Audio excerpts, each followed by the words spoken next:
waxaan qabaa laba arrin binaa iska dhaafno Soomaali hadana aadan uga soo horjeeda qof shabaab ka yimid in xil xasaasiyadaas leh aniga ma labaysna loo dhiibo dadka Soomaaliyeedna maanloodii ka jawaabeen hadda aragteen hadii kale Sheekh Muxtaar Roobo waxa la yiri dhiig shub marka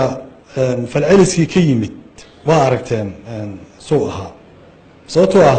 dadka xilka haya waa inay dareemi karaan dareenka shacabka nabiga kaleey salaatu salaam hadda ka hor waxa la horkeen nin jaxshi la yiraahdo markaas uu yiraahdo laga qariyo sababtoo ah wuxuu dilay Hamza ibn Abd al-Muttalib oo nin haliyay ahayo islaamkan u soo halgamay nabiga adeerkiisa ahayo dilay marka wuxuu yiri uu soo islaamay marka wuxuu yiraahdo laga qariyo wajigiisa ma fiiri karo dhahay dareenan ku fiiriyo ma hayo marka dhiigii wili gacmihii ka qoyan iyo dadkii la laayay dadkii oo saasoonan dhaqan celin iyo wax badan iyo tooba keen fara badan iyo aanan dadkii u sameyn inaad soo wado dadkii hor keento waxay kamid tahay runtii siyaasad xumaday kamid tahay aniga marka waxaan qabaa yaana shabaab iyo wax xiriir la lahaa naloo keenin taas waa qodob waxaan kale ku tali lahaa hadda ka hor aan 90kii bilowgiisii aan Suudaan wax barasho u aaday ururka ardayo xoog laha ka jira marka oo arday Soomaaliyeed ay hob inuu wali jiro ay leeyihiin marka waxaan damcay inaan hoggaanka ururka u tartamo waxa la yiri xeerka ururka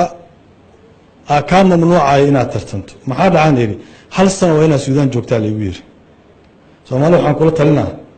qofka ugu yar ay xil u dhiibanayaan min madaxweyne ilaa ay taliye hal sano inuu dalka joogo horta hala keeno qof aan dalka jooginba ama bil ama 2 bilood joogay hadduu madaxweyne noqdo mid 6 bilood joogay ra'iisul wasaare noqdo midaanba imaanina wasiir laga dhigo taliyeen midaan waa isku ciyaarayna Soomaa hadda ka bacdan iska fiirino dadka waa inay ayaan noolaadaan duruufteena arkaan xaaladeena arkaan saa u noolnahay arkaan naga war qabaan nala joogaan al rabaa laakiin hadii aad xasan waxaan ku raacsanahay mas'uuliyadda qaranka iska leh sax waaye xildhibaanada waa soo dooranay aniga xildhibaanada eeda ma saaray laakiin xildhibaanada la xisaabtan ka rabaa waa inay la xisaabtamaan Abdulshiid wuxuu leeyahay darawal laysa lagu ma siina hada hasan wadankaas joogin wardadan ba xataa bil la joogo xil loo diibayo oo kuwa ugu sareeyo loo diibayo meeshaas dhibaato weyn ka jirta aan dib isku fiirino